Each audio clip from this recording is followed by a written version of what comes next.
Assalamualaikum warahmatullahi wabarakatuh. Alhamdulillahirabbil alamin wa bihi nasta'inu ala umuri dunya waddin. Asyhadu an la ilaha illallah wahdahu la syarikalah wa asyhadu anna sayyidana Muhammadan abduhu wa rasuluhu wa la nabiyya ba'dah. Allahumma fassalli wa sallim ala hadha nabiyil karim wa ala alihi wa ashabihi ajmain. Allahumma subhanaka la ilma lana illa ma 'allamtana wa 'allimna ma yanfa'una wa zidna ilman wa rabbana atina fid dunya hasanah wa fil akhirati hasanah wa qina adzabannar. Amin ya rabbal alamin. Bapak sekalian, dimuliakan Allah Subhanahu wa taala. Alhamdulillah kita bisa melanjutkan kembali ta'lim kita dalam keadaan sehat walafiat dan bisa menunaikan kewajiban kita secara sempurna, yaitu sholat subuh dengan cara berjamaah. Ini hidayah, Pak. Tidak sembarang orang. Allah pilih orang-orang yang diberi taufik untuk menunaikan sholat secara berjamaah. Karena orang mungkin banyak alasan tidak mau berjamaah atau enggan berjamaah. Ini harus kita syukuri sebagai taufik, sebagai nikmat dari Allah Subhanahu wa taala. Kemudian dilanjutkan dengan talabul ilmi, menuntut ilmu dalam keadaan sibuk, dalam keadaan sempit, tetapi kita menunaikan kewajiban kita, yaitu talabul ilmi. Kalau dasarnya memang tidak suka, ya tidak suka. Kalau dasarnya malas, memang malas. Kadang-kadang kita suka menyibukkan diri, padahal sesibuk apa sih kita? Bukan Prabowo ini kita gitu. Bukan menteri, bukan presiden, kita merasa sibuk kadang. Ya, pengacara dan pengangguran, banyak acara. Jadi kadang merasa sibuk, padahal dulu kata guru saya, kamu kenapa malas datang ke majelis ilmu? Apa kamu sibuk raja gitu? Apa kamu sibuk? Kecuali ada izin sakit atau apa ya.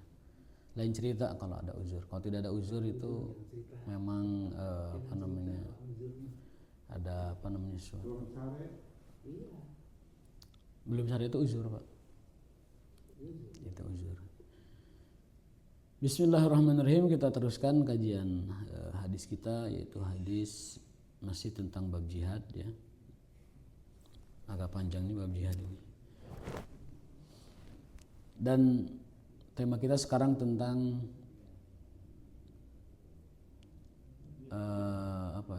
tentang kejahatan, tentang kelakuan orang-orang Yahudi ya. An Abdullah bin Umar radhiyallahu anhuma anna Rasulullah sallallahu alaihi wasallam qala tuqatiluna al-yahuda hatta yakhtabi ahaduhum wara al-hajar fayaqul ya Abdullah hada yahudiyun warai faqtulhu. Kelak nanti, entah kapan ya, kita tidak tahu ya, ini hadis riwayat Ibnu Umar, hadis sahih banget malah. Rasulullah SAW bersabda, kalian nanti akan memerangi bangsa Yahudi hatta yakhtabi ahaduhum wara al-hajar, sampai batu pun bicara membantu kalian. Jadi nanti batu-batu itu akan bicara, memberitahu orang Islam dan mengatakan ya Abdullah, hai Muslim, hamba Allah, hada Yahudiyun warai, di belakang saya ini ada orang Yahudi.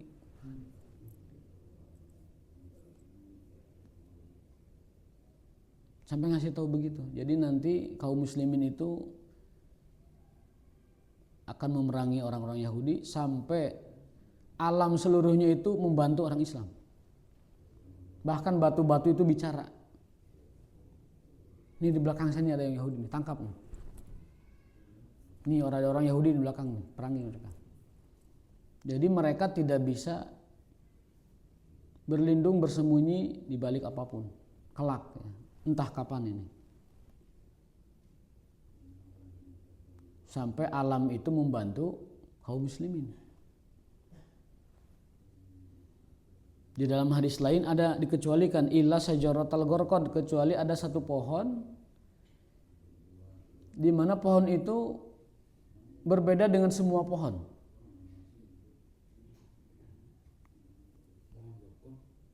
Nah, namanya pohon gharqad. Nggak tahu tafsir aslinya itu apa gitu. Tapi bentuknya memang daunnya itu rimbun menggunung begini. Ada yang mengatakan kecil-kecil, ada yang mengatakan itu pohon besar. Jadi kiamat tidak akan terjadi sebelum itu terjadi.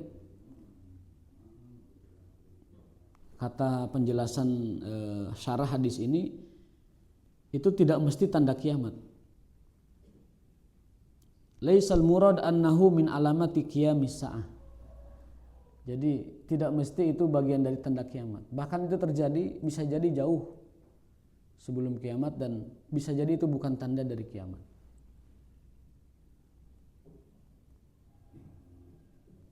Bisa jadi dalam waktu dekat, bisa jadi entah kapan. Yang jelas kata Rasul SAW,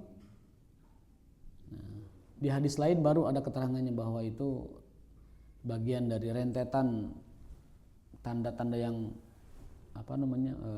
mendekati hari kiamat. Tapi di hadis ini bukan. Laisal murad annahu min alamati qiyamis saah. Mas.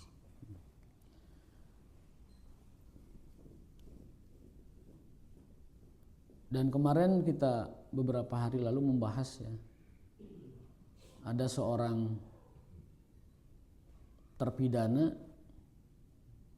ini di dunia dibuat geger olehnya. Ada seorang terpidana ditangkap dan dipidana di pengadilan federal di Amerika, kemudian bebas ya tahun 2017 itu, lalu ditangkap lagi, dihukum lagi, tapi kali ini dia bunuh diri di penjara. Istrinya atau pasangannya itu divonis 20 tahun. Sementara dia lebih parah vonisnya. Kan tetapi bunuh diri di penjara. Entah mati beneran, entah dibunuh alam. Itu masih perdebatan banyak pihak. Nah, kematiannya itu meninggalkan temuan jutaan lembar dokumen, kan begitu. Berisi ribuan foto, ribuan video, ribuan dokumen tentang kejahatannya. Dan pengadilan Menteri Kehakiman ya, Kementerian Kehakiman Amerika itu secara undang-undang diperintahkan untuk membuka file itu ke publik.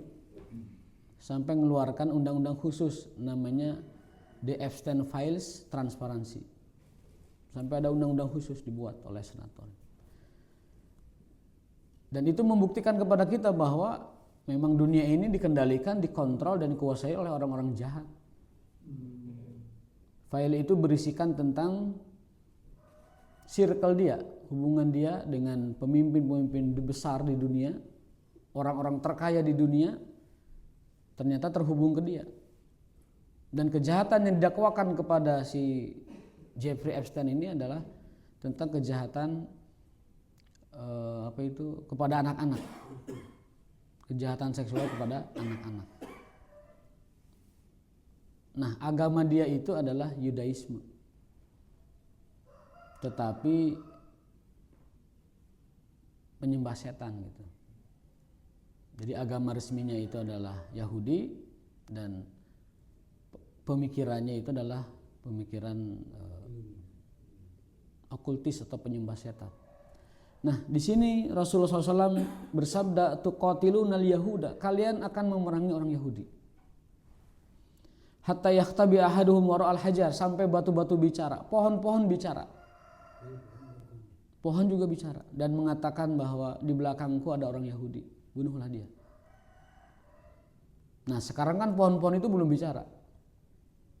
Batu-batu juga belum bicara. Berarti mungkin kesimpulan sederhananya kita belum dapat restu atau kita belum layak mungkin untuk mengalahkan mereka. Itu otokritiknya. Kenapa sekarang umat Islam belum dibantu oleh alam semesta untuk menghancurkan musuh mereka yang paling gerot, yaitu Yahudi? Itu mungkin karena kita belum layak mengalahkan mereka. Karena kata Rasulullah, nanti kalian akan mengalahkan mereka itu dengan cara alam semesta itu membantu kalian. Batu bicara, pohon bicara, memberitahu gitu, supaya tidak terlewat. Jadi introspeksi yang bisa kita lakukan adalah bahwa kita mungkin belum layak untuk menjadi umat pemenang. Masih mengekor, masih itibanya bukan kepada manhaj Rasulullah, tetapi justru kepada musuh kita. Di hadis nomor 1202-nya dikuatkan lagi tuh. An Abi Hurairah radhiyallahu anhu an Rasulillah sallallahu alaihi wasallam qol la taqumu sa'ah. Nah, baru di hadis ini itu dijadikan sebagai tanda mendekatnya hari kiamat. La taqumu sa'ah, tidak akan terjadi hari kiamat hatta tuqatilul yahud, sampai kalian berperang dengan orang-orang Yahudi. Hatta yaqulal hajaru, sampai batu-batu bicara, wara'ahu al-yahudi, dan mengatakan, "Hai Muslim, hai Abdullah, kemari, di belakang tuh ada orang Yahudi bersembunyi. Faktulhu, bunuhlah dia." Tentunya ini dengan pemahaman bahwa tidak semua orang Yahudi jahat. Yang mana mereka menjaga agama mereka sungguh-sungguh dan mereka apa istilahnya itu tidak berbuat jahat, ya tentunya dikecualikan. Tetapi orang-orang Yahudi yang memang memerangi umat Islam, orang Yahudi yang jahat kepada umat Islam dan mungkin jahat kepada umat manusia, ini masuk dalam hadis ini. Tidak akan terjadi kiamat sampai kalian memerangi Yahudi dan seluruh pohon batu-batuan bicara memberitahu kalian, ini orang Yahudi bersembunyi, tangkaplah dia. Dan itu belum terjadi. Jadi tanda kiamat itu, tanda-tanda kecil itu ada 120. Ada seorang ulama merangkum dari ribuan hadis, menyimpulkan bahwa kurang lebih ada 120 tanda kiamat, tanda kecil. Dari 120 itu sudah terjadi 90-nya.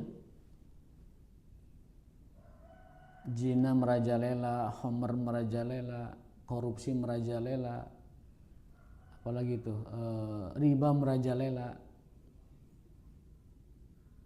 Itu tanda-tanda kiamat. Tapi tanda-tanda kecil. Timbangan dalam dagang itu mulai dikurangi, itu tanda-tanda kecil. Orang udah nggak peduli, yang penting dapat duit, mau halal mau haram, itu juga tanda. Saya ati ala nasi zamanun, kata Rasulullah SAW, akan tiba masa di mana orang-orang itu layu bali, tidak peduli aminal halal aminal haram. Tanda. Itu sudah terjadi, 90 tanda dari 120 tanda kiamat sudah terjadi. Tinggal berapa dong? 30 tanda lagi kurang lebih.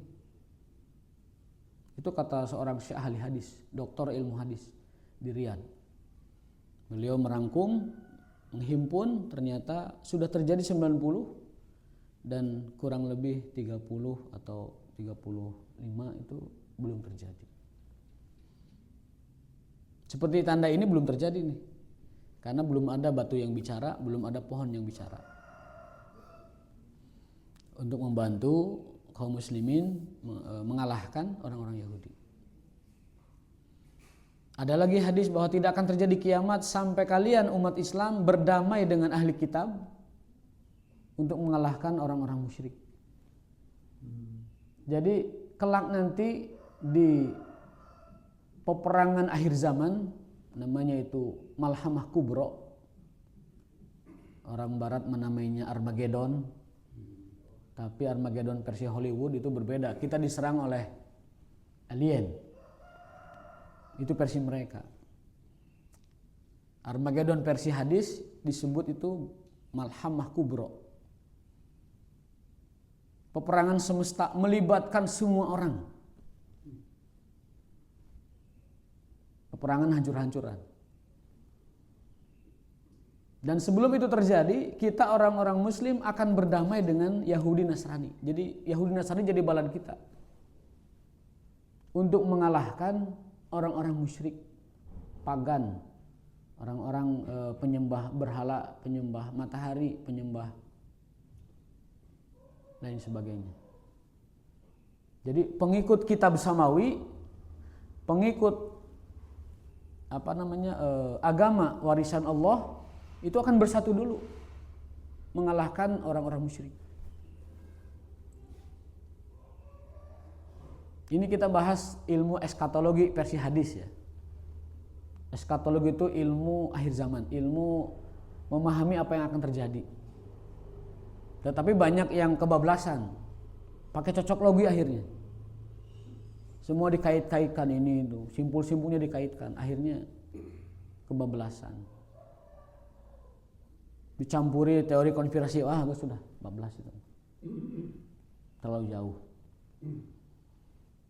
Dan kita maksud eskatologi adalah berdasarkan ilmu hadis. Jadi itu yang akan terjadi. Kita, kata Rasulullah SAW, tusolihuna Rum. Kalian akan berdamai dengan orang-orang Romawi. Kalian akan berdamai dengan orang-orang ahli kitab untuk mengalahkan orang musyrik dan penyembah selain yang berkitab samawi gitu. Nanti setelah orang-orang musyrik kalah dengan koalisi umat Islam, Yahudi dan Nasrani, setelah orang-orang musyrik ini kalah, maka tinggal di dunia ini adalah tadi tiga agama tadi, Islam, Kristen, Yahudi. Baru tuh perang antara pewaris Alkitab. Kita akan berperang dengan ahli kitab itu.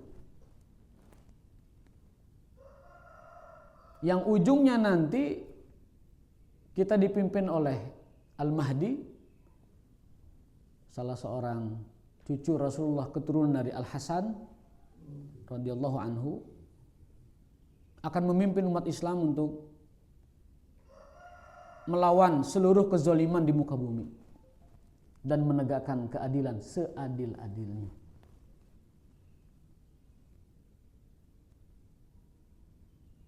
Lalu kemudian Dajjal turun yang pada akhirnya akan dibunuh oleh Nabi Isa alaihissalam di Palestina. Dan dibunuhnya itu tidak perlu dengan perjuangan. Dajjal itu asal melihat Nabi Isa meleleh dia, hancur. Setelah itu orang-orang beriman diwafatkan dalam waktu 40 hari oleh hembusan angin. Dan terjadilah kiamat. Ketika bumi diisi oleh orang-orang jahat, sebagaimana dalam hadis, la taqumu sa'ah illa ala asyrinas, kiamat tidak terjadi kecuali kepada orang-orang yang jahat. Itu ketika muka bumi tidak ada lagi orang beriman, yang tersisa hanya orang-orang jahat. Dan disitulah kiamat terjadi. Itu informasi atau berita di dalam hadis tentang kejadian hari kiamat. Jadi memang kita mengarah ke sana. Ketika itu ahli kitab sama Nasrani itu tauhid itu benar ya? Kan sudah menyimpang. Nah, artinya dia kan bersatu. Bersatu itu bukan berarti tauhidnya benar. Bersatu itu bukan karena tauhid mereka benar kita bersatu, enggak. Bersatu itu karena punya musuh yang sama. Karena musuh yang sama. Musuh yang sama, common enemy itu. Yaitu apa? Ya tadi penyembah pagan, orang-orang musyrik, penyembah berhala dan sebagainya, penyembah matahari, penyembah api, pokoknya selain ahli kitab.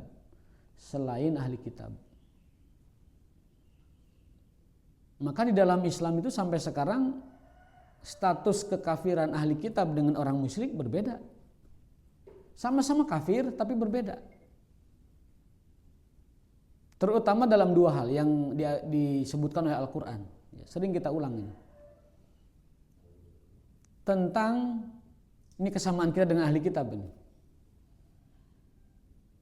Tentang dibolehkannya menikahi wanita ahli kitab. Laki-laki muslim boleh menikahi wanita ahli kitab dengan pernikahan Islam tentunya. Dengan pernikahan Islam. Terdapat dalam surat Al-Maidah. Silakan lihat ayat Al-Maidah ayat 6 atau ayat antara 4 sampai 6. Para sahabat bertanya kepada Rasulullah, yas'alunaka madza uhilla lahum. Orang-orang kaum muslimin, para sahabat datang kepada Rasulullah bertanya, yas'alunaka, tentang apa saja yang masih dibolehkan dari ahli kitab. Dan turun ayat yang dibolehkan itu tinggal 2. Yang pertama adalah wal muhsanatu minal ladina amanu wal muhsanatu minal ladina utul kitab.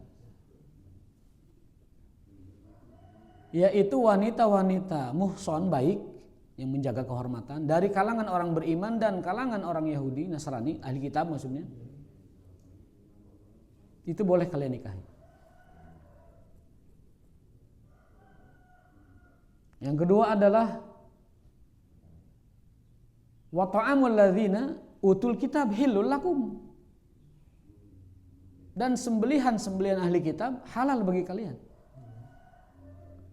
Itu 2 hukum yang masih disisakan untuk ahli kitab. Wanitanya boleh dinikahi dan sembelihannya boleh dimakan. Bagaimana kalau kita ragu bahwa sembelihannya tidak bismillah? Kata Rasulullah SAW, bacakan bismillah oleh kamu. Ada sahabat datang dengan membawa daging. Kemudian, ya Rasulullah, ini hukumnya gimana nih daging? Kami khawatir ini daging tidak dibismillahin. Kata Rasulullah, uzkurullah, sebutkan nama Allah, bismillah, wakulu, dan makanlah. Apapun. Jadi sembelihan ahli kitab, kalau kita ragu di bismillahin atau tidak, kata Rasulullah SAW, bacakan bismillah olehmu dan makanlah. Kecuali sembelihan orang musyrik, itu nggak boleh. Atau wanita ahli musyrik, nggak boleh. Jadi sama-sama kafir tapi berhukumnya beda. Sama-sama kafir tapi hukumnya beda.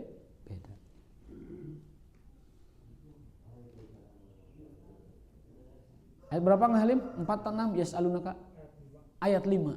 Al-Maidah ayat 5 itu dalilnya. Akan tetapi dalam banyak asar sahabat, hukum yang ada di Quran tersebut di zaman Umar bin Khattab itu bisa dikatakan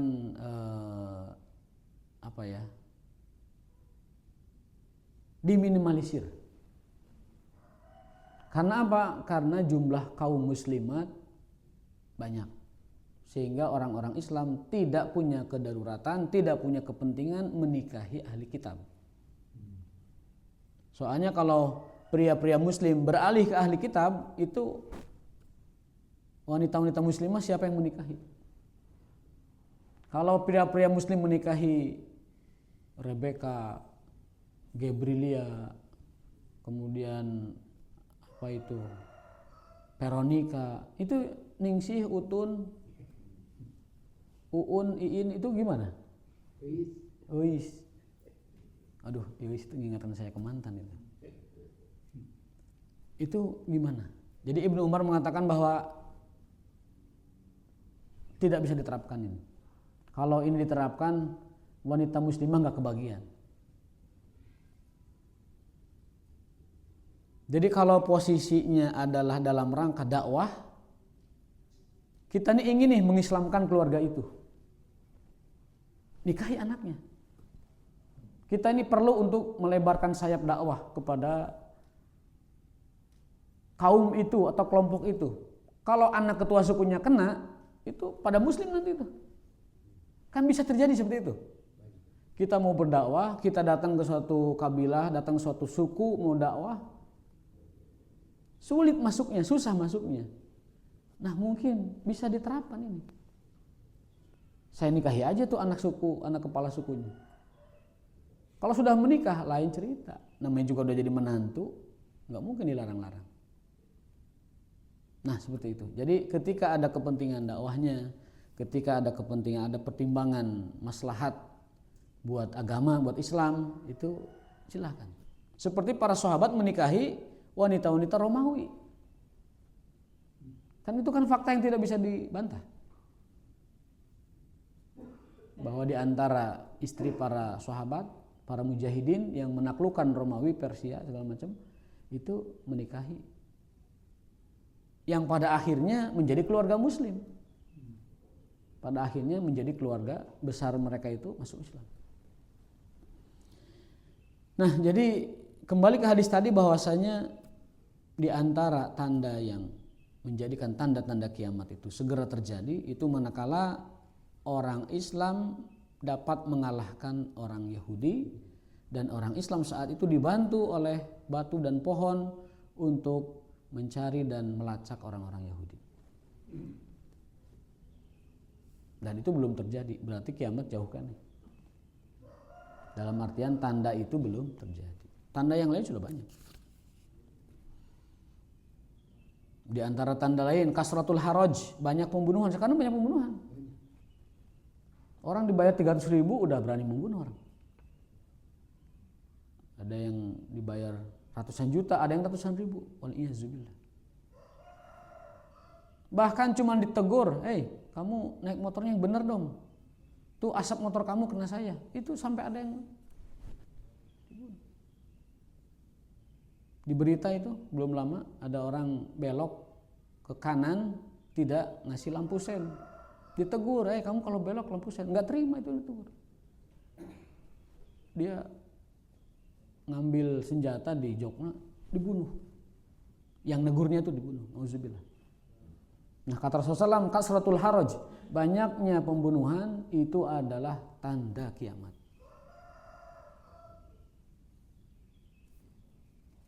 Jadi sudah banyak sekali, mungkin lebih dari 90 hitungan yang tadi ahli hadis tadi, mungkin bisa lebih. Bisa jadi tinggal 20 lagi tandanya. Baik, kita lanjutkan. An Abi Hurairah radhiyallahu anhu qala Rasulullah sallallahu alaihi wasallam la taqumu sa'ah hatta tuqatilu turka sigharul a'yun humrul wujuh dzulfal unuf ka'anna wujuhahumul majanul mutraqah wa la taqumu sa'ah hatta tuqatilu qauman ni'aluhumus sya'ar. Dari Abu Hurairah radhiyallahu anhu Rasulullah bersabda, tidak akan terjadi kiamat sampai kalian memerangi bangsa Turk. Enggak tahu bangsa mana ini Turk. Apakah yang disebut ini Turkun itu adalah Turki modern, ataukah ini Turkun yang disebut itu adalah daerah Mongolia itu, Turkistan. Pokoknya tandanya begini, ciri-ciri mereka nih, tidak akan terjadi kiamat sampai kalian memerangi mereka, bangsa Turkun itu. Ciri mereka sigorul ayun, matanya kecil, sipit, kecil matanya. Humral wujuh, wajahnya putih, kadang kemerahan. Zulfal unuf, hidungnya pesek. Ka'anna wujuhahumul majanul mutraqah, wajahnya mirip palu, artinya wajahnya itu tegas, wajahnya itu apa? Datar, seperti palu, mutraqah, jadi tegas, tajam. Wala taqumu sa'ata tuqatilu qauman ni'aluhum sya'ra. Ini yang belum kegambar oleh saya ini. Dan tidak akan terjadi kiamat sampai kalian memerangi kaum yang sandal mereka itu terbuat dari bulu-buluan. Sandal. ni'al, na'lun sandal. Minas sya'ar terbuat dari rambut. Ada sandal dari rambut ya. Mungkin sandal tapi berbulu rambut mungkin. Di sini juga penjelasannya tidak serinci yang dimaksud.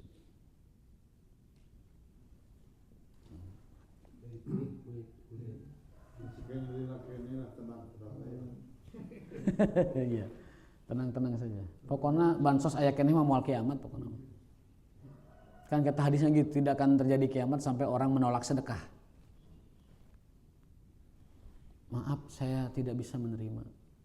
Karena saya juga banyak tuh berekeun ka batur. Enggak ada yang nerima. Kalau bansos sudah sepi yang ngantri, itu kiamat mulai dekat itu. Kalau bansos masih ngantri, rebutan daftarnya juga. Kadang gelut jeung RT-na, mana teu ngadaftarkeun urang? Gelut jeung RT-na. Nah, kalau masih ngantri banyak masih lama lah. Masih banyak yang keinjek karena nunggu pemberian sedekah 20.000 sampai ada yang meninggal. Kiamat jauh kayaknya. Kelak nanti sebelum itu terjadi di akhir zaman orang sudah menolak pemberian. Jadi sebelum sedekah itu ditolak, sedekahlah sekarang. Karena nanti akan tiba masa orang tidak akan menerima sedekah. Dan kebayang enggak pemberian-pemberian kita ditolak manusia. Mumpung belum terjadi masa di mana orang menolak pemberian, lakukan sekarang. Jadi kata Rasulullah SAW, tidak akan terjadi kiamat sampai kalian memerangi bangsa Turka, bahasa disebut Turka. Mata mereka kecil, wajah mereka putih kemerahan, hidung mereka pesek dan wajah mereka datar tegas. Dan kalian tidak akan mendapati hari kiamat kecuali kalian telah memerangi bangsa yang sendal mereka itu terbuat dari bulu-buluan. Nah, ini belum kebayang nih sendal bulu itu apa? Mungkin bulu druk, tapi bukan bulu juga itu kan? Itu kan benang ya yang di sya'ar ini rambut kan. Sendal mereka terbuat dari rambut. Aksesorisnya mungkin ya.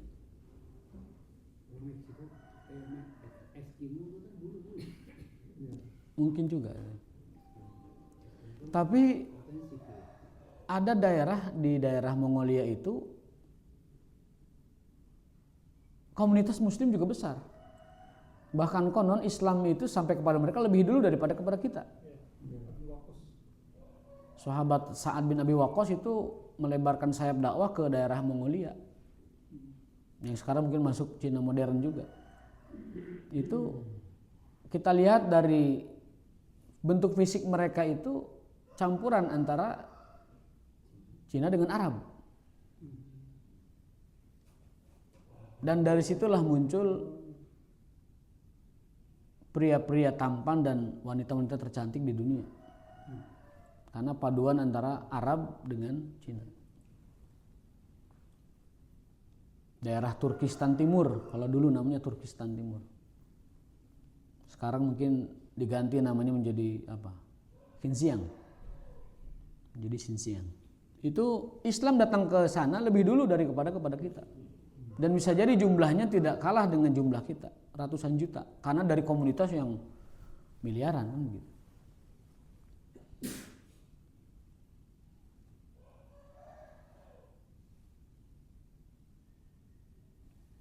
Nah, sebagai hadis penutup yaitu tentang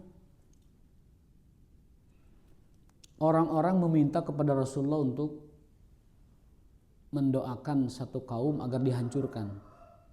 Tetapi Rasul malah memilih doa yang lain. Nah, ini.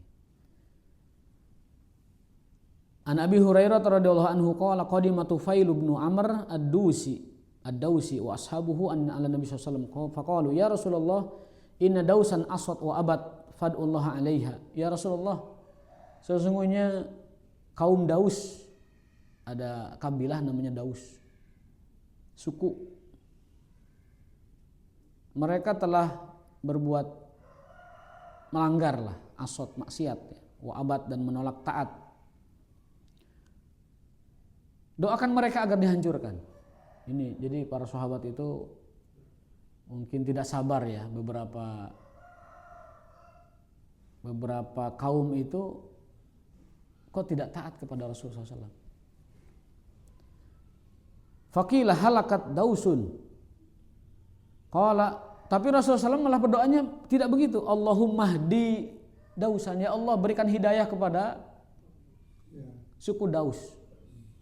Wa'ti bihim, dan datangkanlah mereka kepadaku dalam keadaan tunduk dan patuh. Itulah bijaksananya Rasul sallallahu alaihi wasallam. Jadi beliau itu lebih memilih jalur atau jalan untuk supaya mereka itu didoakan dulu dengan hidayah. Walaupun melanggar, walaupun bermaksiat dan tidak taat kepada beliau.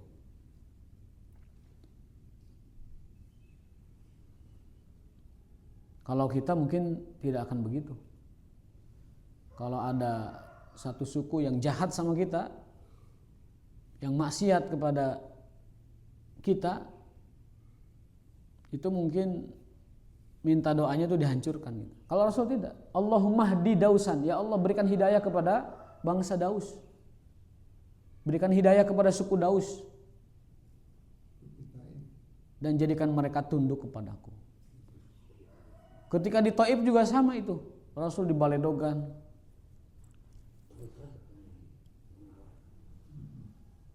malaikat nawarin bantuan untuk dihancurkan.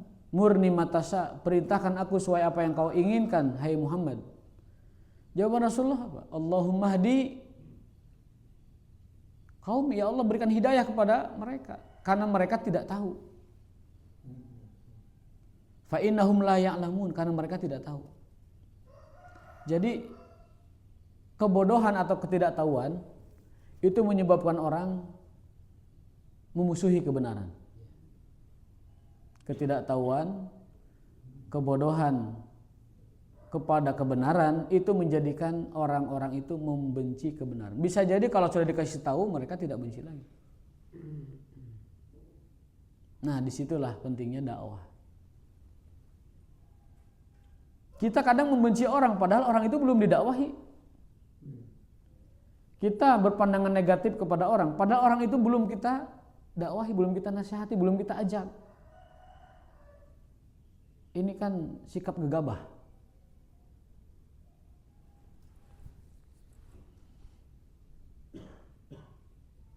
Ada sekelompok murid bilang kepada gurunya ketika melewati sekumpulan anak muda yang sedang leha-leha dengan khomernya. Kata si murid-muridnya itu, mengumpatlah pokoknya. Dasar orang-orang bodoh, dasar orang-orang fasik, dasar orang-orang tidak berguna, dasar segala macam lah dasarnya keluar. Kata gurunya, kamu sudah dakwahi dia belum? Kamu sudah sampaikan kebenaran kepada mereka belum? Kamu sudah ajak mereka berbuat benar belum? Ya kalau belum, jangan umpat mereka. Kalau sudah dibaikin, sudah didoain, sudah segala macam juga nggak mempan-mempan dan masih dalam perbuatan zalim mereka, baru itu. Seperti Rasulullah SAW mendoakan orang-orang zalim di Mekah. Allahumma alaika bi Abi Jahal, ya Allah hancurkan si Abu Jahal itu. Allahumma alaika bi Utbah, ya Allah hancurkan si Utbah. Allahumma alaika bi Syaibah, ya Allah hancurkan si Syaibah. Itu 3 orang yang dibacain namanya mati semua itu. Allahumma alaika bi Quraisy, bahkan Rasul pernah meminta kepada Allah untuk menyiksa orang Quraisy. Karena sudah mentok didakwahin enggak bisa. Allahumma alaika bi Quraisy. Ya Allah, binasakan itu orang Quraisy. Apa yang terjadi di orang Quraisy? Paceklik yang membuat mereka kesulitan hidup. Tidak ada air, tidak ada makanan, tidak ada orang berdagang ke situ, pokoknya paceklik aja. Sampai orang-orang baik di antara mereka yang dikenal ramah, tidak masuk Islam tapi ramah, mendatangi Rasulullah SAW. Wahai anak sepupuku, wahai anak sepupu, artinya ya bena akhi. Itu panggilan akrab buat orang ya. Tidak ada hubungan keluarga tetapi ngadeketan berbuat baik itu dipanggilnya ya bena akhi. Wahai sepupuku, kaummu sedang sengsara. Aku minta kepadamu atas nama Rahim. Ya, atas nama Rahim, orang Quraisy kan. Kami minta kepada engkau atas nama Nasab. Supaya berdoa kepada Tuhanmu agar paceklik di orang-orang Quraisy ini diangkat oleh Tuhanmu itu. Ya, mereka tuh iman dan percaya kepada ketuhanan Allah, tapi mereka tidak mau tunduk kepada Rasul SAW. Kalau bahasa kajian kita sebelumnya, mereka mengimani Allah sebagai Rabb, tetapi mereka tidak mengimani Allah sebagai ilah. Padahal kata Imam Ghazali, yang disebut berilmu tauhid itu kita paham dan sadar bahwa Allah itu ilah, bukan hanya sebagai Rabb. Kalau meyakini Allah sebagai Rabb itu hampir semua manusia meyakininya. Tetapi meyakini Allah sebagai ilah yang ada di dalam la ilaha illallah itu tidak semua orang. Dalil pembedanya ada di surat An-Nas. Qul a'udzu birabbin nas, itu Allah sebagai Rabb. Malikin nas, itu Allah sebagai penguasa. Ilahin nas, itu Allah sebagai sesembahan. Nah, orang-orang Quraisy itu bilang begitu, Muhammad, kami minta kepadamu atas nama Rahim, atas nama Nasab, atas nama keluarga, mintakan pada Tuhanmu ini paceklik diangkat. Dan Rasulullah dengan kebaikan hatinya berdoa kepada Allah untuk mencabut paceklik itu. Dan orang Quraisy kembali hidup normal. Bayangkan ya, doa Rasulullah itu luar biasa. Sekedar mengucap alaika bi Quraisy, bangkrut Quraisy itu langsung. Alaika bi Abi Jahal, mati itu Abu Jahal. Maka dalam ayat, andaikan Allah mau mengimankan seluruh manusia dalam satu detik, bisa. Andaikan Allah akan memenangkan Islam, Rasulullah dan agamanya ini Islam, dalam satu detik bisa. Tetapi Allah menghendaki kita itu berjuang. Allah menghendaki Rasul itu terluka, Rasul itu kena senjata musuh, Rasul itu kena tipu daya musuh. Untuk Allah tolong, karena Rasul berjuang secara manusiawi.